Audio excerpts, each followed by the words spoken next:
Hello नमस्कार, एक बार फिर से स्वागत है आप सभी का आपके अपने चैनल एलसीपी क्लासेस में। आज की इस क्लास में हम लोग फंक्शन को जानने वाले हैं। इससे पहले वाले क्लास में हम लोगों ने यानी कि पार्ट 1 में हम लोग क्लास 11th का chapter 2 relation and function chapter का पार्ट 1 में क्या सीखे थे। हम लोग सीखे थे उसमें रिलेशन के बारे में सीखे थे। ठीक है, रिलेशन में हम लोग जाने थे order pair, cartesian product, domain, range, pre image. Okay, इन सारी चीज़ों का मैं डिस्कशन पार्ट 1 में कर चुका हूँ। अगर आप वो वीडियो नहीं देखे हैं तो पहले पार्ट 1 देख लें। आज का ये वीडियो होगा हमारा पार्ट 2। ये भी इंट्रोडक्शन ही है जिसमें हम लोग फंक्शन का बेसिकली इंट्रोडक्शन सीखने वाले हैं। तो स्टार्ट करते हैं हम लोग सबसे पहले फंक्शन का डेफिनेशन से। तो फंक्शन का डेफिनेशन क्या कहता है? Function is a special type of relation. Function क्या है? एक स्पेशल टाइप का रिलेशन ही है, लेकिन स्पेशल है ना। रिलेशन तो बहुत सारा है लेकिन स्पेशल टाइप का रिलेशन को ही फंक्शन बोलेंगे। कब बोलेंगे फंक्शन? तो कह रहा है कि अ रिलेशन एफ, एक रिलेशन हम लोग ले लेते हैं एफ। रिलेशन में हम लोग उसको आर से डिनोट करते थे ना, यहाँ फंक्शन पढ़ने जा रहे हैं तो हम रिलेशन एफ से मान रहे हैं। ठीक है, तो a relation F from set A to set B, set A से सेट बी में एक हम लोग रिलेशन एस्टेब्लिश करेंगे और उसी रिलेशन को हम लोग क्या बोलेंगे? Function. If every element of set A has one and only one image in set B. कब बोलेंगे? जब every element of set A का एवरी एलिमेंट का केवल और केवल वन एंड ओनली वन, केवल और केवल एक इमेज होगा। कहाँ पे? सेट बी में। तभी हम उस रिलेशन को क्या कहेंगे? फंक्शन कहेंगे। ओके, अभी हम लोग समझते हैं एग्जांपल से। सपोज कीजिए कि एक सेट हम ले लिए, है ना। एग्जांपल ये लिख देते हैं।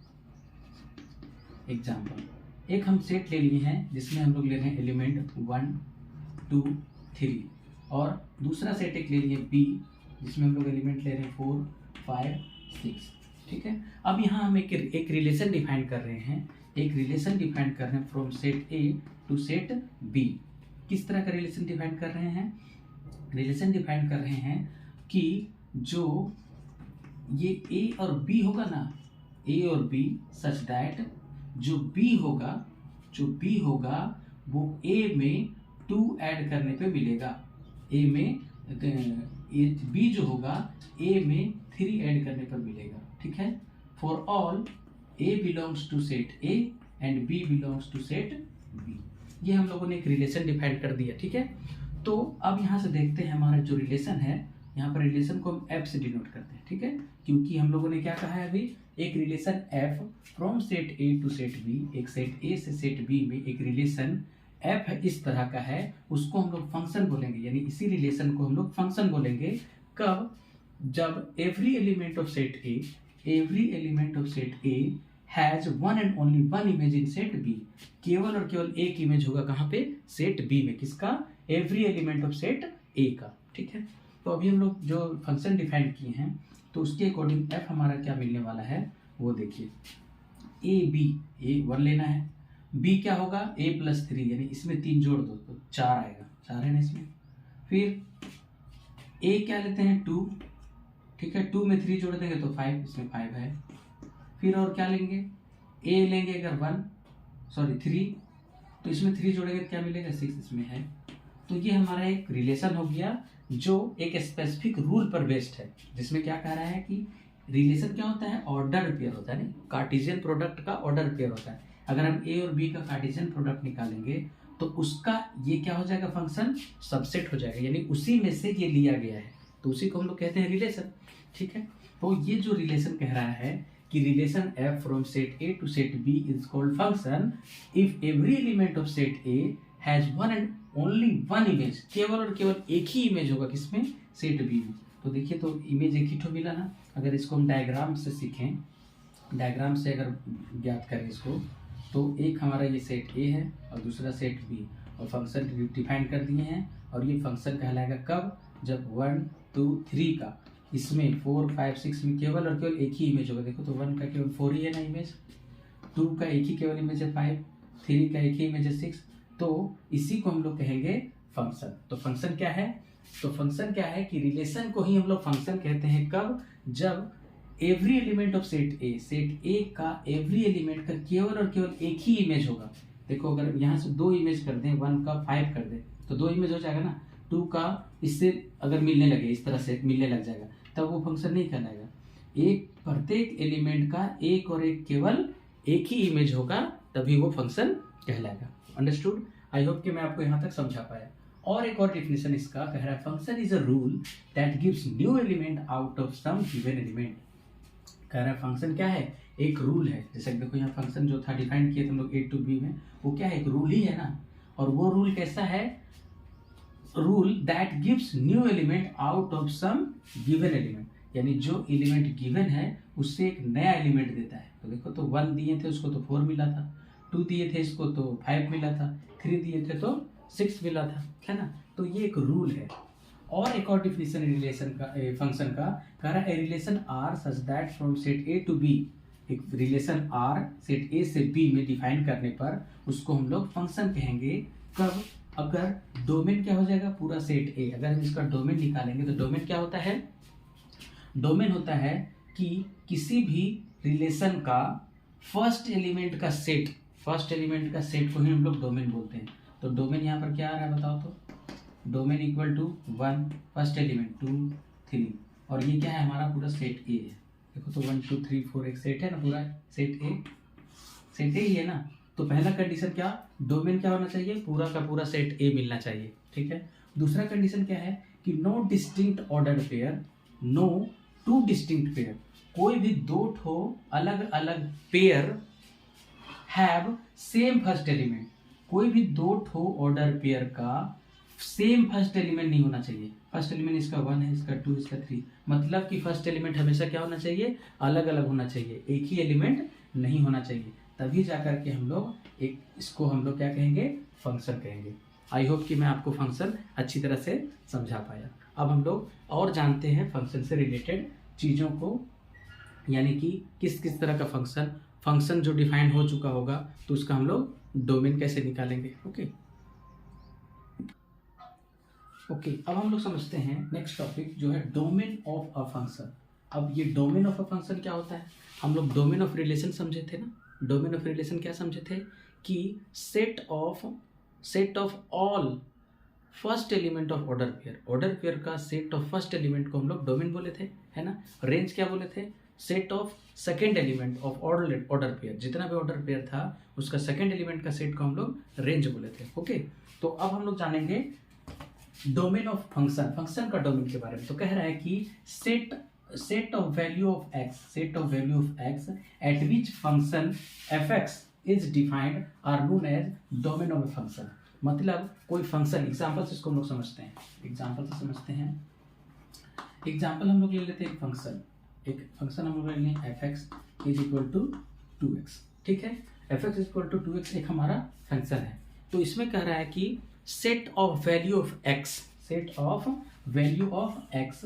Which function is defined, function जो है ये डिफाइन होना चाहिए। तो जितना भी x का सेट होगा तो यहाँ पर हम लोग लिखेंगे कि when x is equals to 1 which implies f1 is equals to क्या हो जाएगा, 2 into 1, दैट मीन्स की 2। अगर x का वैल्यू हम लोग 2 पुट करेंगे यहाँ पे तो f ऑफ 2 क्या मिलने वाला है, 2 into 2, दैट मीन्स की 4। x इज इक्वल टू अगर हम 3 पुट कर देंगे तो f3 क्या मिल जाएगा, 2 into x के बदले 3 यानी कि 6। x का वैल्यू अगर हम 4 पुट करते हैं तो f4 क्या मिलेगा, 2 into 4 यानी कि 8। इस तरह से आगे बढ़ता जाएगा, हमारा फंक्शन का वैल्यू मिलता जाएगा, यानी फंक्शन डिफाइंड है किस पे, x का वैल्यू 1 2 3 4 5 पे। अगर हम यहाँ पे एक पॉइंट और लिख देते हैं, x का वैल्यू 0 पुट करेंगे तो which implies f0 is equal to क्या होगा, 2 into 0, दैट मीन्स की 0।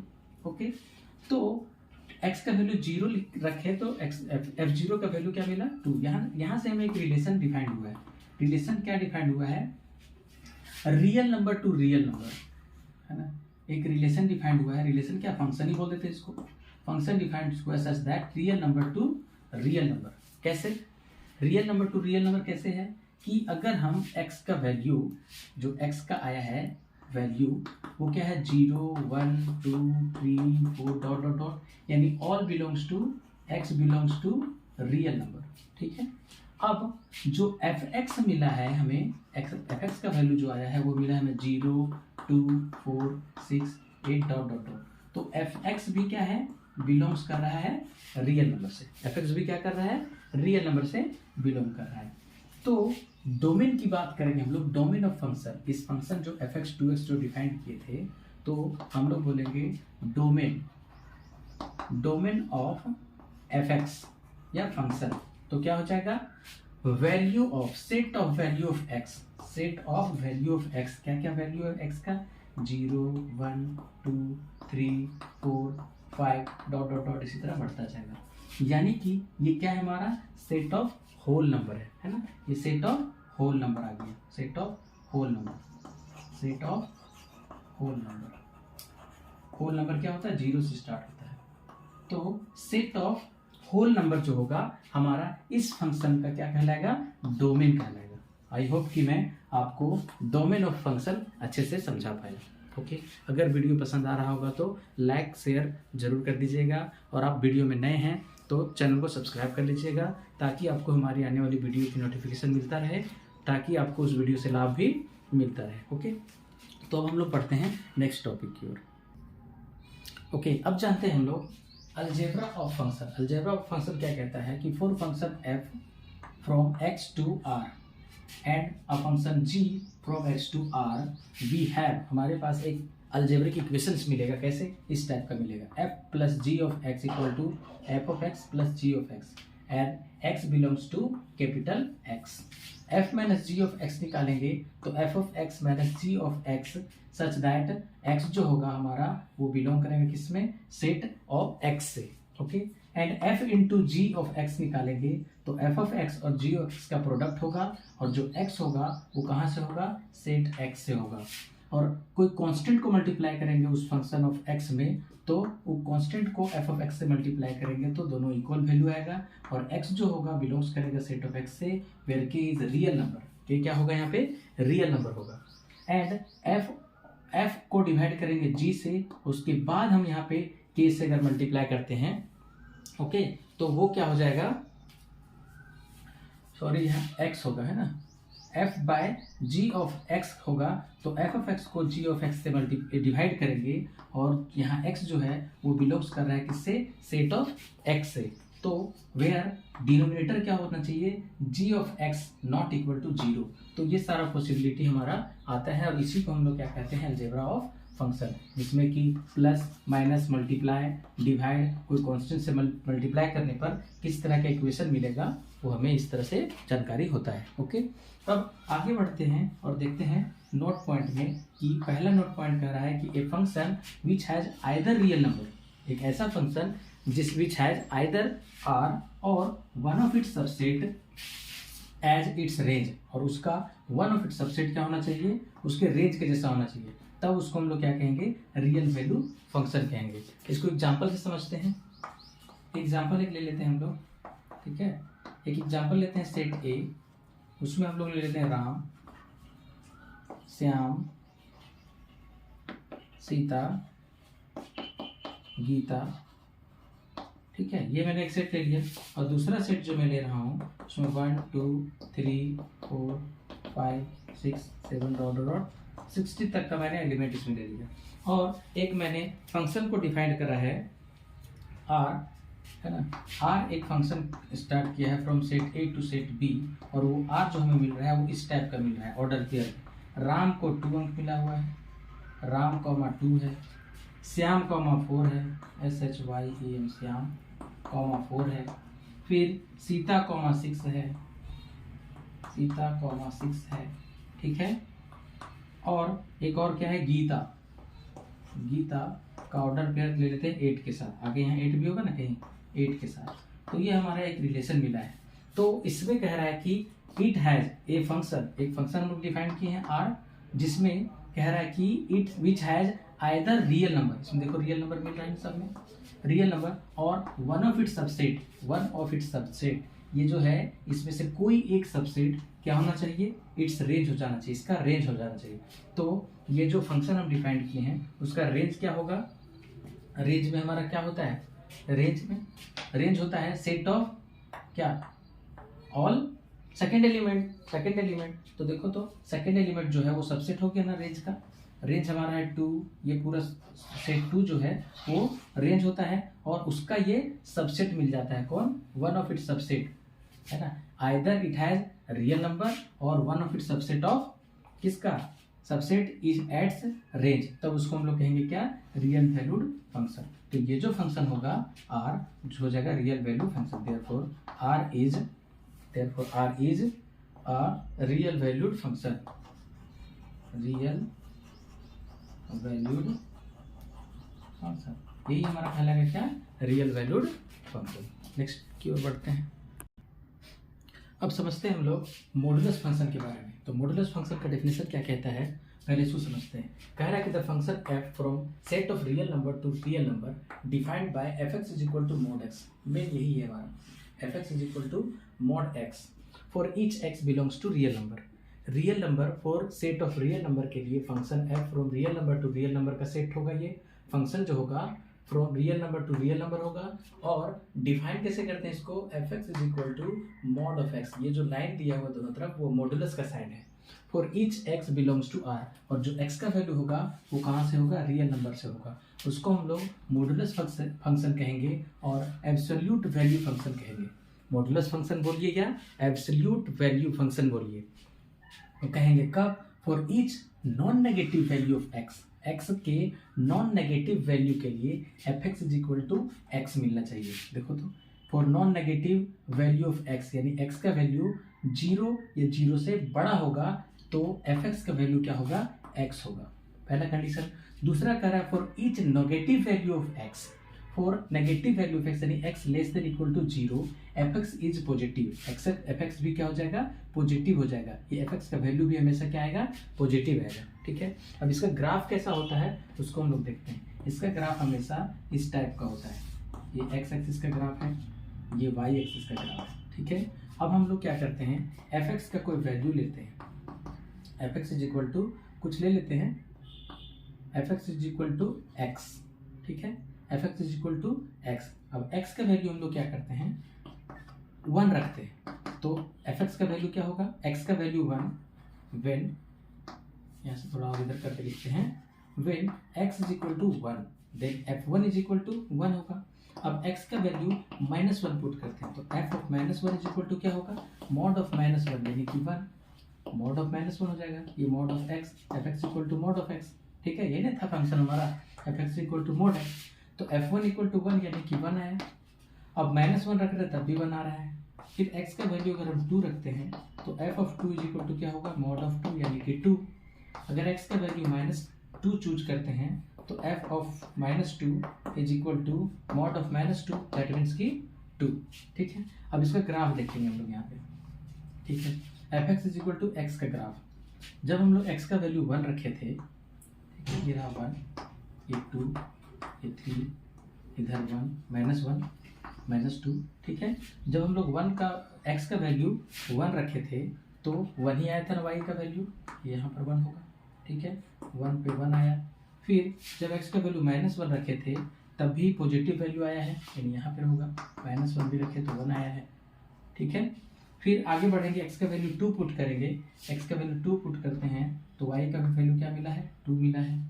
y का वैल्यू, x का वैल्यू -2 पुट किए हैं तो फंक्शन का वैल्यू भी 2 मिला है, फंक्शन का वैल्यू -2 मिला है, यहाँ पे 2 रखे तो -2 मिला, यहाँ पे +2 रखे तो +2 मिला, यानी इसका ग्राफ हमेशा v से पे मिलता है, इस तरह से 0 से पास करता हुआ इस तरह का हमें इसका ग्राफ मिलता है, किसका, मॉडुलस फंक्शन का। तो आई होप कि मैं आपको मॉडुलस फंक्शन अच्छे से समझा पाया।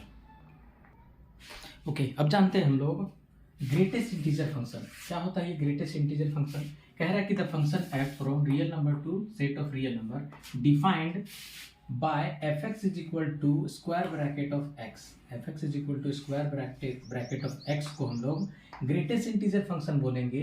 when x belongs to real number assume the value greatest integer, assume the value greatest integer less than or equal to x। Greatest integer value होगा वो जो लेस देन और इक्वल टू होगा x के, यानी x का जो value होगा जिसका ग्रेटेस्ट इंटीजर वैल्यू निकालना है उसका वैल्यू क्या होगा, लेस देन और इक्वल टू x, यानी यहाँ जो वैल्यू होगा उससे लेस देन और इक्वल टू इसका वैल्यू जितना भी होगा वो सब इसका क्या कहलाएगा, ग्रेटेस्ट इंटीजर फंक्शन कहलाएगा।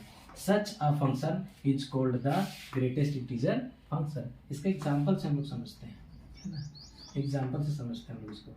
तो एग्जाम्पल हम लोग लेते हैं, एक एग्जाम्पल लेते हैं कि x का वैल्यू अगर हम लेते हैं 2.1, ठीक है, विच इम्प्लाइज f ऑफ 2.1 क्या हो जाएगा, f ऑफ 2.1 अगर हम निकालेंगे f ऑफ 2.1 तो क्या होगा, ग्रेटेस्ट इंटीजर फंक्शन ऑफ 2.1। इसका मतलब क्या हुआ, इंटीजर ग्रेट लेस देन ना, लेस देन 2.1, यानी 2.1 से जितना लेस इंटीजर है सब उसका क्या हो जाएगा, ग्रेटेस्ट इंटीजर फंक्शन हो जाएगा। किसका, इसका 2.1 का, ठीक है। तो कौन कौन सा होगा, लेस देन 2.1 से क्या आ जाएगा, 2 आ जाएगा, उससे छोटा क्या होगा 1, 0, -1, -2, -3, ओके। अच्छा, और वैल्यू हम लोग ले, एक्स का वैल्यू अगर हम 3.9 ले लें तो इसका मतलब ग्रेटेस्ट इंटीजर फंक्शन ऑफ 3.9 क्या हो जाएगा, स्क्वायर ब्रैकेट ऑफ 3.9। इसका मतलब क्या हुआ, इसका मतलब हुआ कि इंटीजर जो होगा लेस देन और इक्वल टू 3.9।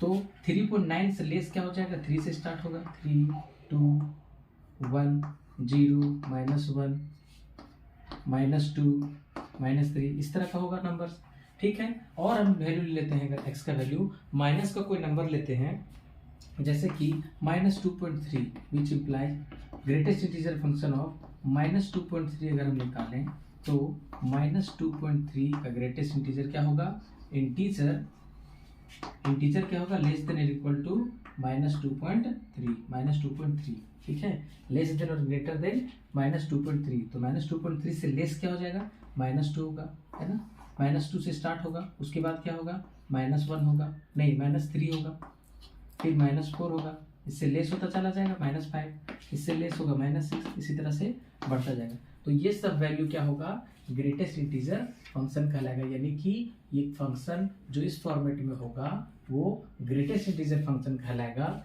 कब, जब ग्रेटेस्ट इंटीजर लेना है, लेस देन और इक्वल टू, इससे लेस देन और इक्वल टू इंटीजर जो होगा वो लेस देन और इक्वल टू होगा, जो वैल्यू होगा यहाँ x का उससे बड़ा, तो वो कहलाएगा greatest integer function. I hope कि मैं आपको अच्छे से समझा पाया greatest integer function. Next topic की ओर बढ़ते हैं। अब समझते हैं साइनम फंक्शन के बारे में। क्या होता है साइनम function?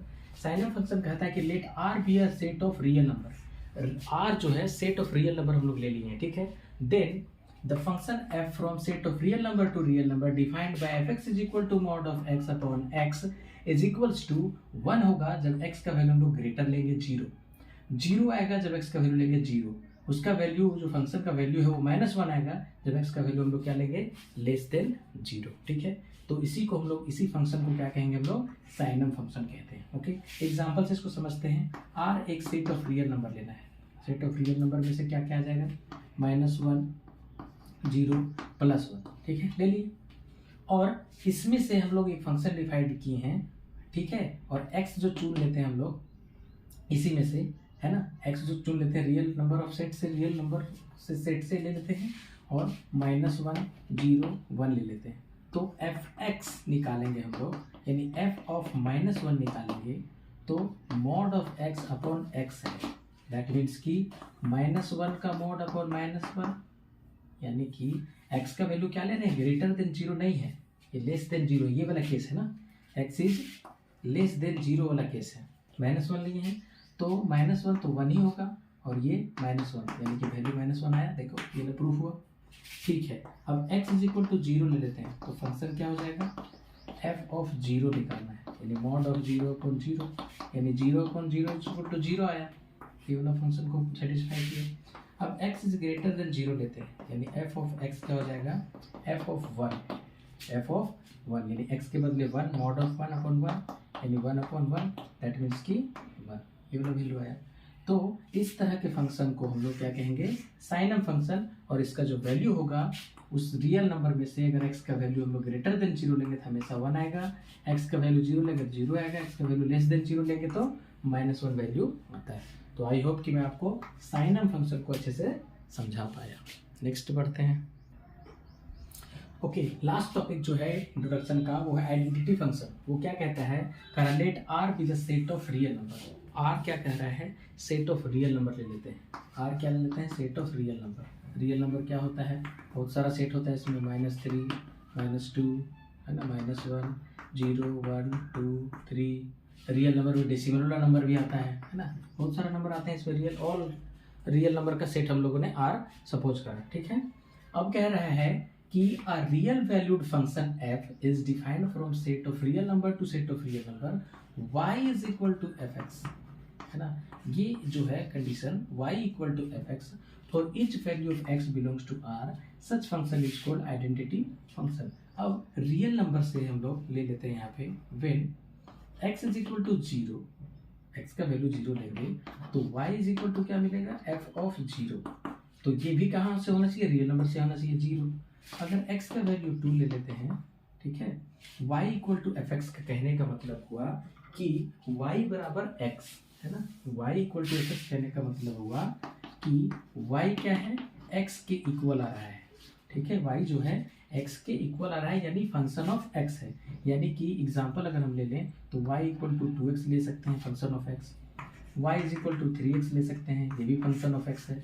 y is equal to 2x plus 3 ले सकते हैं, ये भी फंक्शन ऑफ x है। y का वैल्यू फंक्शन ऑफ x के फॉर्म में रहेगा, तो इसी को हम लोग क्या कहेंगे, आइडेंटिटी फंक्शन कहेंगे। और इसका ग्राफ क्या होता है, passing through origin, passing through origin. इस तरह से इसका ग्राफ ओरिजिन से पास करता हुआ जाएगा। कैसे, जब x का वैल्यू हम लोग 1 पुट करेंगे तो y का वैल्यू क्या मिलेगा, 2 मिलेगा ना, ठीक है। तो ये जो ग्राफ है इस तरह का ही होगा ना, ये ग्राफ जो इसका इसी तरह से होगा, 1 का वैल्यू इसका 2 हो जाएगा यहाँ पे। अगर x का वैल्यू हम लोग 2 ले लेते हैं तो y का वैल्यू 4 आ जाएगा, है ना, 2 4 1 2 इस तरह का। माइनस की बात करेंगे तो वो भी हो जाएगा, -1 अगर x का वैल्यू पुट करेंगे -1 तो y का वैल्यू -2 आ जाएगा, फिर 2 कैसे देंगे, -1 -2। y का वैल्यू अगर x का वैल्यू में -2 रखते हैं तो y का वैल्यू 4 आ जाएगा, 4 के सीधा आ जाएगा, -2 -4। तो ये जो ग्राफ होगा इसका, जो आइडेंटिटी फंक्शन का ग्राफ होता है, पासिंग थ्रू ओरिजिन होता है। ओके, तो आई होप कि मैं आपको आइडेंटिटी फंक्शन भी अच्छे से समझा पाया। तो ये आज का इंट्रोडक्शन क्लास पार्ट 2 था, यानी कि 2 पार्ट में मैंने सारा इंट्रोडक्शन को मैंने पहले आपको क्लियर करा दिया। अब हम लोग नेक्स्ट वीडियो में इससे रिलेटेड एक्सरसाइज का सोल्यूशन देखेंगे, यानी कि एक्सरसाइज 2.1 2.2 2.3 जितना भी एक्सरसाइज होगा, अब हम लोग क्वेश्चन को सॉल्व करेंगे। Okay, thanks for watching, see you all in the next video.